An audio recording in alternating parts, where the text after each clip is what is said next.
Deixa eu mostrar a aula de hoje.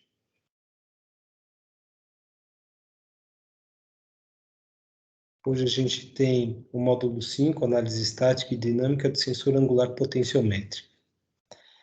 A gente começou fazendo um LM35 no Arduino. Depois a gente fez um sensor ultrassônico com Arduino. E o sensor ultrassônico pegava 3 pontos. Depois a gente fez a análise dos filtros, passa baixa de segunda ordem, e os erros dinâmicos da captura de sinal. Para daí a gente fazer o módulo 4, que vocês estão entregando hoje, que diz respeito a um taco gerador. Aí vocês veem que na análise dinâmica a gente pega a rotação do taco, na análise estática ele me dá um valor, e com esses dois dados a gente poderia fazer um gráfico de rotação pela saída que o sinal tá nos dando. Só que a gente não fez assim, a gente está olhando 3 volts, qual é o sinal, 4 volts de entrada, qual o sinal, e assim sucessivamente. Na análise do sensor angular potenciométrico, a diferença é que não adianta fazer análise dinâmica de sinal, não adianta fazer transformada de Fourier, porque o sinal praticamente é estático. Eu coloco ele em 0, ele vai me dar um valor fixo. Eu coloco ele em 90 graus, ele vai me dar outro valor fixo. 180 a mesma coisa, 270 a mesma coisa, 340 a mesma coisa. Ah, professor, por que não voltou a 360? Porque ele zera novamente. Então, eu cheguei até 340 e depois eu retornei. 270, 180, 90, 0. Então, tem 2 zeros, 290, 270, 280 e 340. Com esses valores, a gente consegue fazer a análise de esterese, como também foi pedida no módulo 4. E esse sensor, a gente também faz uma entrada em rampa unitária, para ver o tempo de resposta do sinal, do sensor. Então, a gente tem o sumário, índice de ilustrações, uma introdução. A gente está falando de um sensor do tipo potenciométrico, vai ter um cursor pegando um sinal em cima de uma resistência. Essa tensão aqui vai ser máxima no cursor quando o cursor tiver um valor 0 de RP. Quando o cursor tiver um valor máximo de RP, a gente vai ter uma tensão igual a 0. E a saída esperada é uma saída proporcional a essa distância x aqui, em função do deslocamento. O nosso objetivo é se familiarizar com o levantamento de características estáticas e dinâmicas do sensor potenciométrico angular. Deve ser o sensor mais comum que vocês vão encontrar. E a gente vai levantar linearidade, sensibilidade e esterese do sensor. Vamos calcular a resposta em frequência do transdutor por uma entrada do tipo degrau unitário. Prestem atenção, é só na entrada de degrau unitário que vai fazer a resposta em frequência. Não é na parte de calibração em que a gente levanta a linearidade, sensibilidade e esterese do sensor. É só na resposta à entrada tipo degrau. Identificar o tipo de grau do sensor potenciométrico angular. Em função do tempo de resposta, e da característica da resposta, vamos ver se ele é do grau 0, 1 ou 2. Aqui tem as características estáticas e dinâmicas. Vocês já devem estar cansados de ver isso. O que é faixa, resolução, sensibilidade, linearidade, exatidão, relação sinal-ruído, resposta de frequência, repetibilidade, zona morta, tempo morto e esterese. E a parte de comportamento dinâmico, como é que se comporta dinamicamente um sinal. E aí, a coleta dos dados foi feita com a placa da National, que a gente viu na última aula. Aqui mostra como é que é a placa da National. A gente pode usar tanto o Data Acquisition, como a gente pode usar o MATLAB para coletar os dados. O código do MATLAB está aqui, é o mesmo código da aula passada, não muda nada. O que está mudando é só o sensor. Cálculo da média, intervalo de confiança e a parte de espectro de frequência. O sensor que a gente está trabalhando é esse cara aqui, ó. É um sensor potenciométrico. Esse cursor manualmente vai mudando de angulação. Foram colhidos os dados a 0 grau, a 90 graus, 180, 270 e 340. Depois 270, 180, 90 e 0. Foi usado o módulo da Datapool e... Só um minuto.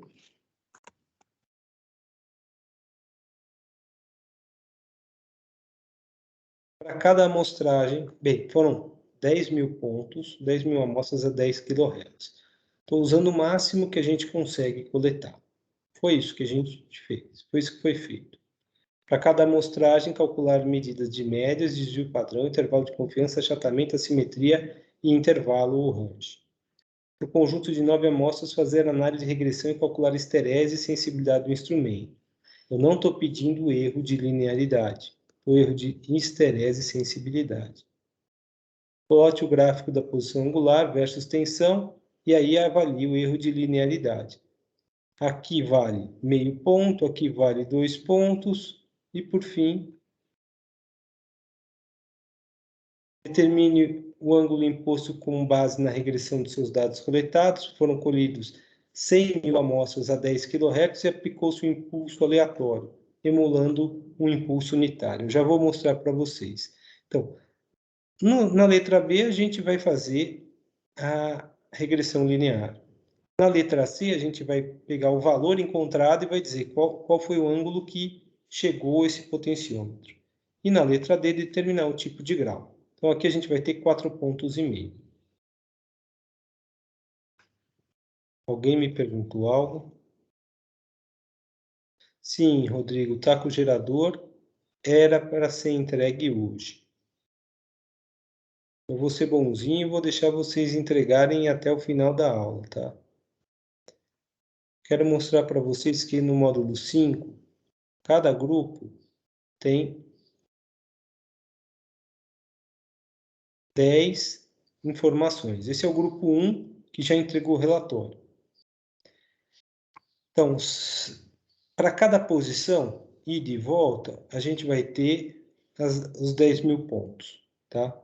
Então, a gente vai ter aqui 10 mil pontos. Notem que o valor oscila muito pouco e, quando fizer o impulso unitário, vocês vão ver que começa num determinado valor, próximo de zero, e de repente, está aqui, ó, 7 mil pontos,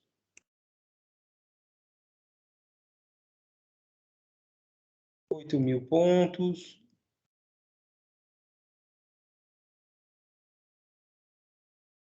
Eu estou colhendo a 10 kHz, gente. Cada 10 mil pontos é 1 segundo. Então, dá para saber em que momento foi aplicado o impulso unitário. Até aqui não apareceu. Aqui, aqui, aqui. Bem, entre 18 mil.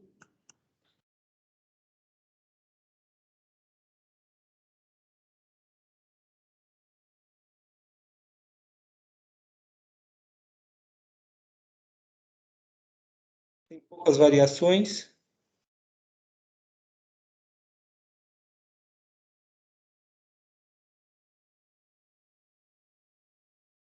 Caramba. Haja ponto, hein, gente? E a resposta a uma entrada unitária como essa, a um degrau, a resposta em frequência são várias frequências, não é uma única frequência apenas. Opa.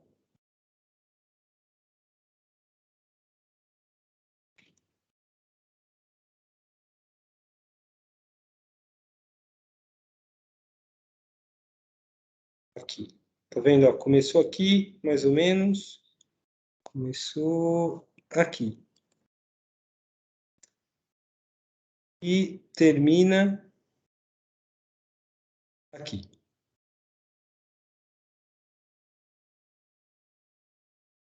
Até antes. Termina aqui.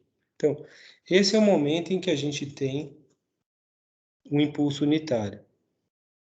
Dá para ver que foi na casa de 2 segundos depois que começou a coleta. Tem que ver quanto tempo isso aqui demorou para acontecer. E avaliar se isso aqui se refere a uma entrada um sensor do tipo ordem 0, ordem 1 ou ordem 2. Ok? Então, todos os grupos têm esses 10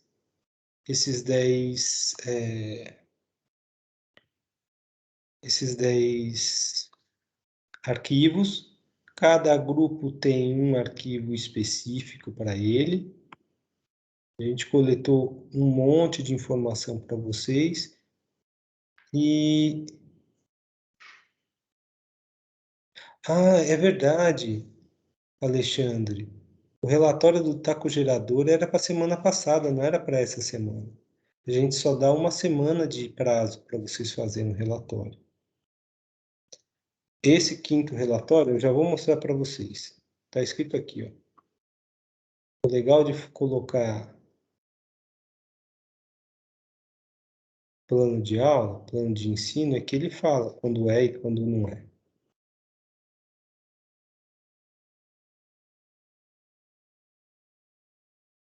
Aqui fala, sim, fala os dias das entregas. A gente está falando do módulo 5. Ó, 27 de setembro, análise de dados e calibração do sensor de temperatura. Nossa, eu coloquei sensor de temperatura e estou mostrando sensor de posição para vocês. Eu inverti o 5 com o 6. A entrega é no dia 4 de outubro. No dia 18 de outubro eu vou passar o sensor de temperatura. E 25 de outubro vocês entregam o sexto relatório. Esclareceu, gente? Tá claro aí?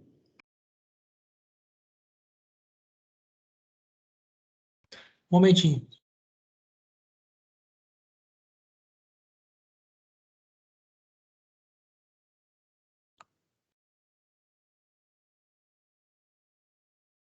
Pode falar, Guilherme. Não, pode seguir, pode seguir. Posso seguir? Então, basicamente é isso, ó, a aula de hoje. Mostrei para vocês a apostila. A apostila está disponível para vocês no Teams. Ela está bem aqui no módulo 5. Todos os grupos estão disponíveis, estão com dados disponíveis. Então, a apostila está aqui. E vocês têm uma semana para fazer isso. É isso. Professor, Pode falar. eu só queria tirar uma dúvida com você do relatório passado, que eu acho que faz sentido, mas só que eu não tenho certeza que é assim. O pico de maior amplitude, que estava com a amplitude da tensão, dava na frequência em 0 por causa que é DC. Se a gente, sei lá, pegasse um motor que era uma tensão de alimentação da rede, 60 Hz, o pico ia ficar em 60? Seria isso? Pico. O pico de intensidade no gráfico da transformada. Ah, tá. O maior é a frequência 0. Sabe por quê? Então, eu supus que era por causa que a tensão era DC. É isso mesmo. O sinal é um sinal contínuo. O maior sinal ele é contínuo. Então ele dá em frequência 0. Só que tem uma frequência que aparece depois. Por que essa frequência aparece depois? Deixa eu ver se eu Por pego. causa da frequência de oscilação do motor.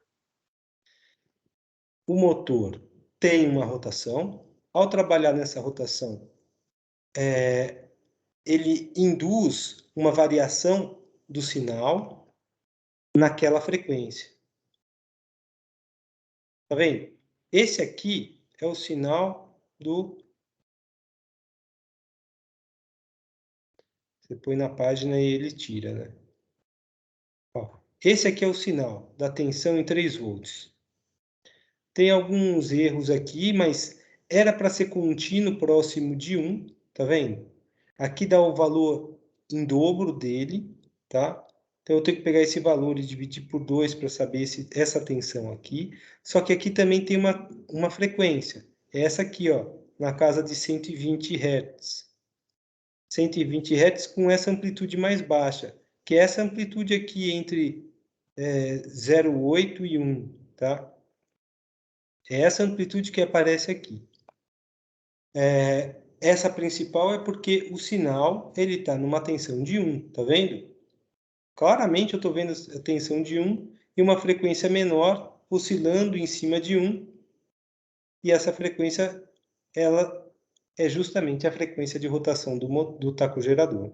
Quando a gente olha para 4 volts, a gente vai ver que o sinal já ultrapassou 2, tá próximo de o que 1 para 3 era 1, esse aqui está próximo de 2. Para 5 volts, está próximo de 3. 6 volts está próximo de 4. Tá vendo? Todos eles estão mostrando a tensão aqui em 0, como se fosse essa tensão DC. E a frequência que aparece aqui, cada vez com uma amplitude menor, porque essa oscilação é praticamente a mesma, só que a tensão que eu estou aplicando de saída é maior. Então, quando eu aplico 6 volts de entrada no motor, o tacogerador gera um sinal de 4 volts. Olha quanta perda tem aqui. Para 7 está próximo de 5, para 8 está próximo de 6, para 9 está próximo de 7, para 10 está próximo de 8. E aí a gente tem todos esses pontos aqui para fazer a análise de regressão. Eu não sei se isso explica para você. Não. O que eu queria saber é, por exemplo, essa tensão da DC faz o pico aparecer no 0 Hz, porque essa intensidade é DC. Se eu Isso. pegasse um motor AC, por exemplo, 60 Hz, o pico ia ser o mesmo, da mesma intensidade, ia continuar mostrando tipo, o pico da onda, só que aparecer lá em 60. Isso. Entendi, beleza. Entendeu? Isso mesmo. Mais perguntas, pessoal? O Vinícius já falou que fechou. A Júlia falou que sim. Mas eu não sei para quem ela estava falando isso. Aí é com ela.